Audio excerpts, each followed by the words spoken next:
Hello everyone, my name is Shaida and you are watching Smart Wings tutorial. अगर आप channel पर नए हैं तो सब्सक्राइब कीजिए, शेयर कीजिए और लाइक कीजिए। आज हम देखने वाले हैं क्लास 3 का न्यू टॉपिक फ्रैक्शन। तो चलिए देखते हैं।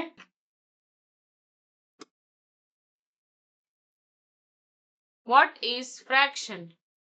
When something is divided into equal parts, each part is called fraction. For example, जैसा कि हमारे पास यहाँ पर है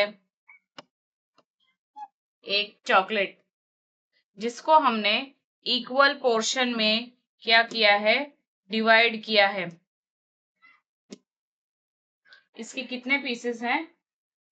4 पीसेस हैं।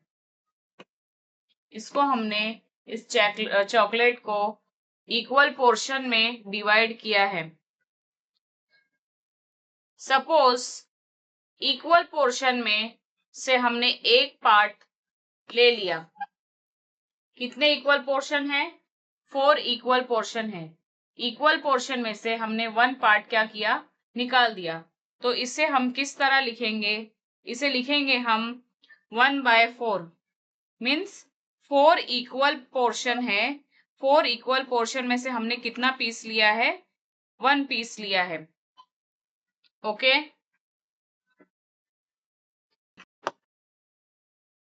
अभी देखिए यहाँ पर हम पिक्चर्स की हेल्प से देखते हैं कि किस तरह फ्रैक्शन को और समझने की कोशिश करते हैं। यहाँ पर मेरे पास में क्या है? एक होल पिज्जा है। ठीक है, होल पिज्जा को हमने 4 इक्वल पार्ट्स में क्या किया है? डिवाइड किया है।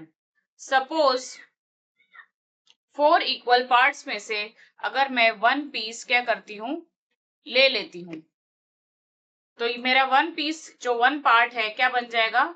जितने भी इक्वल पार्ट्स रहेंगे वो हम डाउन लिखेंगे, नीचे की तरफ लिखेंगे जितने भी इक्वल पार्ट्स है, और जितने पार्ट हम ले लेंगे इसमें से उठा लेंगे वो पार्ट को हम क्या करेंगे?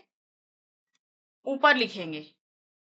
ठीक है, तो ये क्या, हम इसको किस तरह पढ़ेंगे? इसको पढ़ेंगे हम 1/4।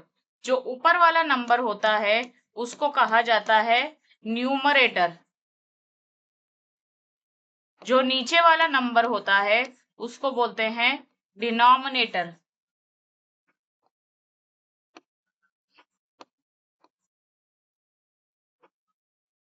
ये पार्ट वो है जो आपने ले लिया, पार्ट्स टेकन। और ये पार्ट है total parts, total equal part.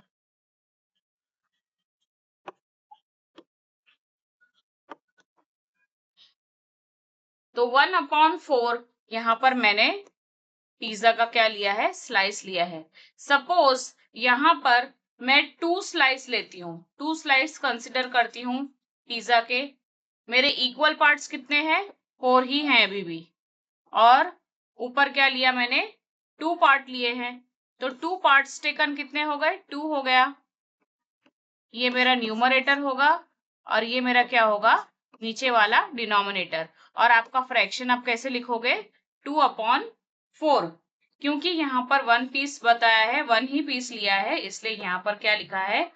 1/4।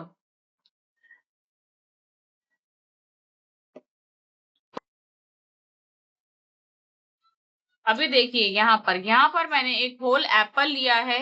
Whole Apple को मैंने क्या किया है? बीच में से क्या किया है? 2 इक्वल पोर्शन में कट किया है। 2 इक्वल पोर्शन में कट करने के बाद में मुझे क्या मिलेंगे? 2 इक्वल पीसेस मिलेंगे। तो वो कहाँ लिखूंगी मैं? नीचे लिखूंगी। और सपोज मैंने शेडिंग कितने को की है? सिर्फ 1/2 पीस को किया है। ठीक है, तो वो क्या लिखूंगी मैं? ऊपर न्यूमरेटर में लिखूंगी 1/2। आपका फ्रैक्शन क्या बन जाएगा? 1/2 बन जाएगा फ्रैक्शन। और इसे हम क्या बोलेंगे? हाफ। 1/2 means half. 1। यहाँ पर जो फर्स्ट फिगर है होल, ये जो होल फिगर है, फर्स्ट फिगर है, ये पूरा है। ठीक है, इसको क्या बोलेंगे हम, होल फिगर है, ये कंसिडर किया जाएगा 1। ठीक है, अब यहाँ पर जो सेम फिगर है वो 2 इक्वल पोर्शन में डिवाइडेड है। ठीक है, 2 इक्वल पोर्शन में क्या है, डिवाइडेड है। सिर्फ 2 इक्वल पोर्शन में से मैं अगर सिर्फ उसका वन साइड कंसिडर करूं, एक पार्ट को ही शेड करूं, ठीक है, मैंने एक ही पार्ट लिया है इसका, 2 इक्वल पार्ट में से सिर्फ मैंने एक पार्ट लिया है, तो क्या लिखूंगी मैं, फ्रैक्शन क्या बनेगा मेरा, 1 लिया है सिर्फ मैंने, 1/2 फ्रैक्शन बनेगा, जिसको हम हाफ भी बोलेंगे। नेक्स्ट फिगर है, सेम फिगर है, कितने इक्वल पोर्शन है, 4 इक्वल पोर्शन है, 4 इक्वल पोर्शन लिख दिया मैंने। 4 इक्वल पोर्शन में से मैं अगर 3 पार्ट को शेड कर दूं, 1 2 एंड 3, कितने पार्ट्स मैंने लिए हैं, शेडिंग कितने पार्ट को की है, 3 पार्ट को, तो मेरा फ्रैक्शन क्या बन जाएगा यहाँ पर, 3/4। 3/4 को हम क्या बोलेंगे, क्वार्टर, 3/4। फोर्थ फिगर में कितने इक्वल पोर्शन में डिवाइडेड है मेरा फिगर, 4 इक्वल पोर्शन में मेरा फिगर क्या है, बटा हुआ है। बट यहाँ पर मैंने सिर्फ एक ही पार्ट लिया है शेडिंग वाला, सिर्फ एक ही पार्ट, मैंने एक ही पार्ट को यहाँ पर शेडिंग की है, तो मेरा फ्रैक्शन क्या बनेगा, 1/4। हम क्या बोलेंगे इससे, क्वार्टर। ठीक है, why fractions are important, fractions important क्यों है और हम इसे डेली लाइफ में कहाँ इस्तेमाल करते हैं, कहाँ यूज करते हैं हम इसे डेली लाइफ में। फ्रैक्शन, कभी कभी हम फूड को क्या करते हैं, शेयर करते हैं। फॉर एग्जाम्पल पिज्जा स्लाइस है, पिज्जा है, होल पिज्जा को हम शेयर करते हैं हाफ स्लाइस में, कभी 3 स्लाइसेस में शेयर करते हैं। मेजरमेंट में यूज होता है केक्स बनाने में, फॉर एग्जाम्पल हाफ कप लिखते हैं, 1/4 कप लिखते हैं, 3/4 कप लिखते हैं। तो मेजरमेंट में भी फ्रैक्शंस का इस्तेमाल होता है, और थिंग्स को जब हमको इक्वल तरीके से डिवाइड करना होता है तभी भी हम फ्रैक्शंस को इस्तेमाल करते हैं। कुछ क्विज क्वेश्चन सॉल्व करते हैं और चेक करते हैं आपको फ्रैक्शन टॉपिक समझ आ रहा है या नहीं।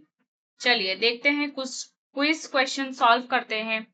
फर्स्ट क्वेश्चन है, which fraction represent the shaded portion of a circle divided into 4 equal part।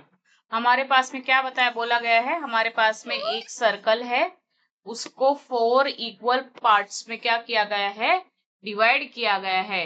तो अगर मैं इसका 1 पार्ट शेड कर दूं तो मेरा फ्रैक्शन क्या बनेगा, ये पूछा गया है।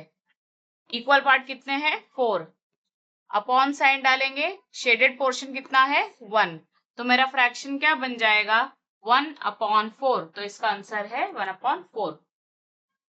What does the numerator represent in a fraction? जब भी हम फ्रैक्शन कोई लेते हैं, सपोज 1/4 ही लेते हैं, कोई भी फ्रैक्शन हम लिखते हैं, ऊपर वाले नंबर को मैंने बताया आपको न्यूमरेटर बोला जाता है, नीचे वाले नंबर को डिनोमिनेटर बोला जाता है। तो ऊपर वाला जो नंबर होता है वो होता है पार्ट्स टेकन, मतलब हम जितने कितने पार्ट्स कंसीडर करते हैं, पार्ट्स टेकन। और जो नीचे होता है वो होता है total number of equal parts, total number of equal parts, जो नीचे वाला नंबर होता है।